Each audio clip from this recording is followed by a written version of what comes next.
जय जोहार, नमस्कार संगवारी हो। स्वागत है आप सभी का छत्तीसगढ़िया न्यूज चैनल में। आइए जानते हैं छत्तीसगढ़ की 10 महत्वपूर्ण काम की खबर जो आपके लिए जान लेना जरूरी होता है, जिसमें आज की पहली बड़ी खबर है।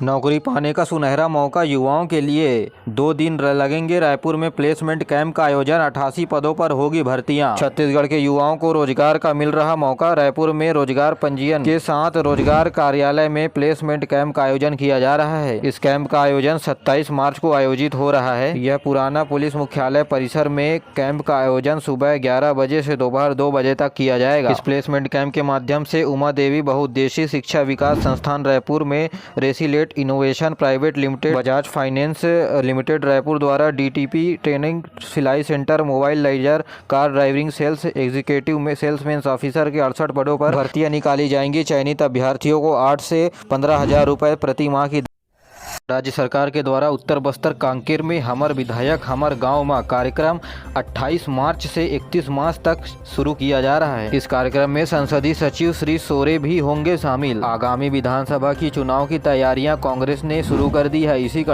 कड़ी में सभी ग्राम पंचायतों में रहने वाले ग्रामीणों के समस्याओं का समाधान करने के लिए हमर विधायक हमर गाँव में कार्यक्रम का आयोजन कांग्रेस पार्टी की ओर से किया जा रहा है।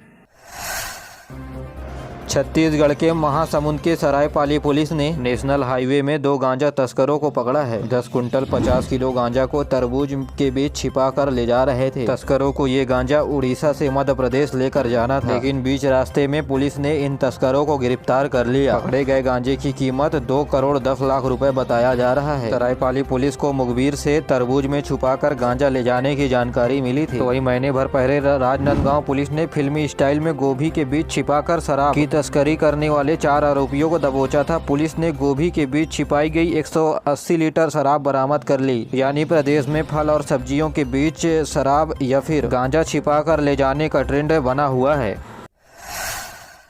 दहेज के लिए लालची ससुराल वालों ने बहू को इतना प्रताड़ित किया कि उसने मौत को गले लगाना सही समझा। पूनम गुप्ता ने खुद के ऊपर 5 लीटर मिट्टी का तेल डाला और आग लगा ली। मरने से पहले हुए बयान में पूनम ने यह बात मजिस्ट्रेट को बताई। पूनम के परिजनों ने ससुराल पक्ष के ऊपर गंभीर आरोप लगाए हैं। बता दें कि मृत पूनम गुप्ता ने 1.5 महीने पहले एक बच्ची को जन्म दिया था। इसके बाद दहेज का मामला और बढ़ गया। पूनम गुप्ता लगभग 90% जल गई थी। तो वहीं पूनम गुप्ता के परिजनों की मांग है कि आरोपी को जल्द से जल्द गिरफ्तार कर लिया जाए। पुलिस ने 6 लोगों के खिलाफ दहेज हत्या का मामला दर्ज किया है। पुलिस ने जांच के बाद मामले में कार्रवाई करने को कहा है।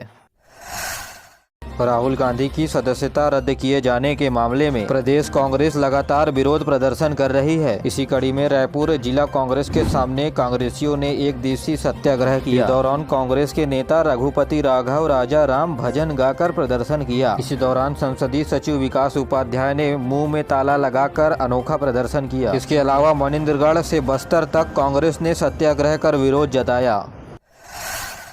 सारंगढ़ भिलाईगढ़ जिले में हुए हादसे के दौरान 2 बच्चियों की मौत हो गई और 2 की हालत गंभीर है। रविवार को सुबह पास की तालाब में सभी नहाने के लिए गए हुए थे, जहां नेशनल हाईवे में एक डंपर ने सभी लोगों को अपनी चपेट में ले लिया। ट्रक के द्वारा आदिवासी बच्चियों को बेरहमी से कुचल दिया गया। घटना के बाद सभी बच्चियों को अस्पताल ले जाया गया, जहाँ 2 बच्चियों को मृत घोषित कर दिया गया और 2 का इलाज चल रहा है। सभी बच्चियाँ अपने गाँव पाली से पारिवारिक कार्यक्रम में आई हुई थी। इसके बाद आक्रोशित ग्रामीणों ने सड़क पर चक्का जाम कर दिया। इस घटना पर सीएम भूपेश बघेल ने दुख जताया है। उन्होंने दुर्घटना में घायल हुए बालिकाओं को बेहतर इलाज के लिए निर्देशित किया है। मुख्यमंत्री ने दुर्घटना में मृत बच्चियों के परिजनों को 25-25 हजार रुपए की सहायता राशि दी गई है।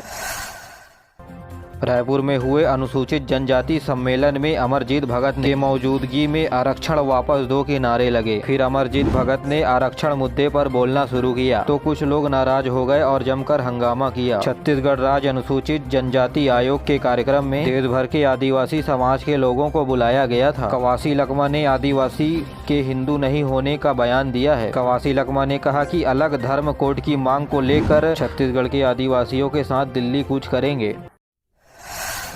छत्तीसगढ़ के विधानसभा के नेता प्रतिपक्ष नारायण चंदेल के बेटे पलाश चंदेल की जमानत याचिका खारिज हो गई। जांजगीर जिला कोर्ट ने अग्रिम जमानत को खारिज किया। पलाश चंदेल पर शादीशुदा महिला से रेप करने का आरोप है। पीड़ित आदिवासी महिला ने आरोप लगाया है कि पलाश ने शादी का झांसा देकर उसके साथ रेप किया, गर्भपात कराया। पीड़िता ने रायपुर में राज्य महिला आयोग में शिकायत की है। बस्तर में नक्सल प्रभावित बच्चों समेत पहाड़ी और वनांचलों में शिक्षा देने का बनेगा अलग अलग मॉड्यूल। राज्य सरकार की ओर से कराए गए शिक्षकों के स्वमूल्यांकन के बाद शिक्षकों के रिपोर्ट कार्ड में 50% शिक्षकों ने खुद को उत्कृष्ट बताया है। नक्सली क्षेत्र में रहने वाले बच्चों को पढ़ाई के बेहतर सुविधा देने के लिए शिक्षकों को ट्रेनिंग राज्य सरकार की ओर से दिया जाएगा। के लिए राष्ट्रीय शिक्षा नीति के अनुरूप शिक्षकों को पठन पाठन कार्य के अनुकूल बनाने के लिए प्रशासनिक अकादमी के तहत शिक्षण प्रशिक्षण संस्थान खोले जाएंगे। इसके लिए बजट में राज्य सरकार ने फिलहाल 1 करोड़ रुपए का प्रावधान किया है। बिलासपुर में विमान सुविधा के नाम पर एक बार फिर से छलावा दिख रहा है। हवाई जहाज कंपनी अपनी मनमानी पर उतर आई है। पहले भोपाल बिलासपुर और अब इंदौर बिलासपुर की फ्लाइट को बंद कर दिया गया और इसी वजह से दिल्ली जाने वाली फ्लाइट के किराए में भी बेतहाशा वृद्धि हो गया है। शहरवासियों का कहना है कि केंद्र सरकार और विमानन कंपनियां जानबूझकर बिलासपुर के साथ ये साजिश रच रही है। महंगे किराए के साथ यात्री की कमी का झांसा दे करके दिल्ली की फ्लाइट को भी बंद किया जा सके। जनसंघर्ष समिति ने हवाई सुविधा को बढ़ाने की मांग की है। विमानन मंत्रालय विमानन कंपनियों के खिलाफ आगे उग्र आंदोलन की चेतावनी भी दी है। साथ ही समितियों ने 31 मार्च को बिलासपुर बंद का भी आह्वान किया है। बिहार के उप मुख्यमंत्री तेजस्वी यादव के खिलाफ छत्तीसगढ़ में शिकायत की गई। छत्तीसगढ़ सर्व गुजराती समाज ने एसपी से शिकायत की। सर्व गुजराती समाज के अध्यक्ष प्रीतेश गांधी ने कहा, तेजस्वी ने कहा था कि गुजराती ठग हो सकते हैं। तेजस्वी यादव के इस बयान से गुजराती समाज आहत है, जिसके बाद गुजराती समाज ने एसपी से लिखित तौर पर शिकायत दर्ज की है। सरकार ने किसानों, मजदूरों, नौजवानों का जीता विश्वास। सीएम भूपेश बघेल ने 23,23,000 किसानों के खातों में 1793 करोड़ रुपए जमा किए। बेरोजगारों के लिए वेब पोर्टल भी लॉन्च कर दिया गया है। मुख्यमंत्री भूपेश बघेल ने कहा कि राजीव गांधी किसान न्याय योजना की 4थी किस्त किसानों के खाते में डाल दी गई है। मुख्यमंत्री ने बेरोजगारी भत्ता के लिए वेब पोर्टल लॉन्च कर दिया है। ऐसे बेरोजगार युवा जिनकी पारिवारिक आय 2.5 लाख रुपए से कम है, इस वेब पोर्टल के माध्यम से ऑनलाइन आवेदन कर सकते हैं। बेरोजगारी भत्ता प्राप्त करने के लिए आवेदन निर्धारित मापदंड और शर्तों के अनुसार वेब पोर्टल के माध्यम से ऑनलाइन आवेदन कराया जाएगा। वेब पोर्टल 1 अप्रैल से आम जनता के लिए उपलब्ध रहेगा।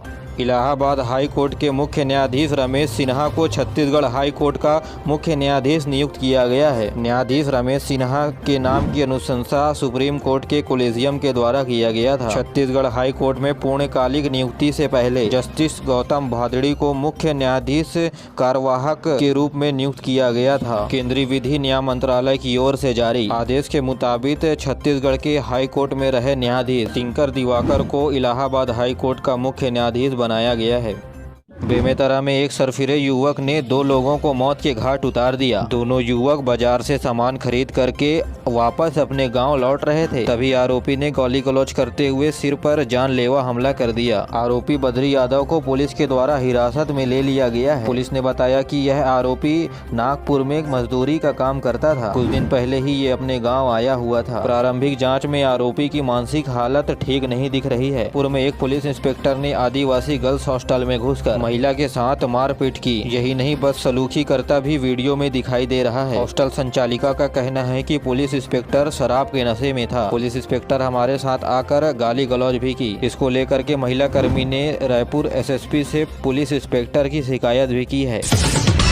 हाल है यात्रीगण कृपया ध्यान दें, ईस्ट कोस्ट रेलवे जोन ने शुरू की नवरात्र स्पेशल ट्रेनें जगदलपुर से भुवनेश्वर तक चलाई जा रही है। यात्रियों की भीड़ को देखते हुए 2 ट्रेनें जगदलपुर से भुवनेश्वर के लिए शुरू की गई। यह ट्रेनें सुबह जगदलपुर से 11 बजे निकलेगी और शनिवार को 4:30 बजे भुवनेश्वर पहुंचेगी। ट्रेनों का स्टॉपेज जयपुर, कोरापुट, दमजोड़ी, टिकरी, रायगढ़, लांजीगढ़ रोड, नवरा रोड, किलागढ़, संबलपुर, रायखोला, बुरई, अरुंग, इन सभी स्टेशनों में स्टॉपेज दिया जाएगा। जून महाविद्यालय में हीरक जयंती के अवसर पर आयोजित पूर्व छात्र मिलन समारोह में शामिल हुए। शासकीय नागार्जुन स्नातकोत्तर विज्ञान महाविद्यालय रायपुर को छत्तीसगढ़ इंस्टीट्यूट ऑफ साइंस के रूप में विकसित किया जाएगा तथा महाविद्यालय में ई लाइब्रेरी बनाने की भी घोषणा की। मुख्यमंत्री ने पंडित रविशंकर शुक्ल विश्वविद्यालय में लगभग 17 करोड़ रुपए के कार्यों का लोकार्पण एवं शिलान्यास किया। इस अवसर पर मुख्यमंत्री ने बताया कि युवाओं के लिए हमारी सरकार ने 4 सालों में 2 विश्वविद्यालय खोले, 33 नए शासकीय और 76 नए अशासकीय कॉलेज खोले। वहीं 23 नए कॉलेजों की भी स्वीकृति दी है और इन कॉलेजों के खुलने से करीब 1 लाख से अधिक सीटों में छत्तीसगढ़ की संस्कृति को दूसरे राज्यों में फैलाने हेतु मुख्यमंत्री भूपेश बघेल ने विभिन्न राज्यों के मुख्यमंत्रियों को लिखा पत्र, जहाँ इस पत्र में विभिन्न राज्यों के मुख्यमंत्री को छत्तीसगढ़ कल्चर कनेक्ट योजना से कराया अवगत और देश भर के 28 राज्यों में छत्तीसगढ़ केंद्र स्थापित करने के लिए 2 एकड़ शासकीय भूमि आवंटित करने का अनुरोध किया है। इस केंद्रों की स्थापना की वजह से देश के किसी भी कोने में छत्तीसगढ़ के संस्कृति से जुड़ी भोजन, वस्त्र समेत अन्य चीजें छत्तीसगढ़ के व्यक्तियों को मिल जाएंगी। इसके बदले में दूसरे राज्यों के मुख्यमंत्रियों को आश्वस्त कराया गया है कि अपने राज्य की संस्कृति को विकसित करने के लिए छत्तीसगढ़ में भी 2 एकड़ शासकीय भूमि दिया जाएगा।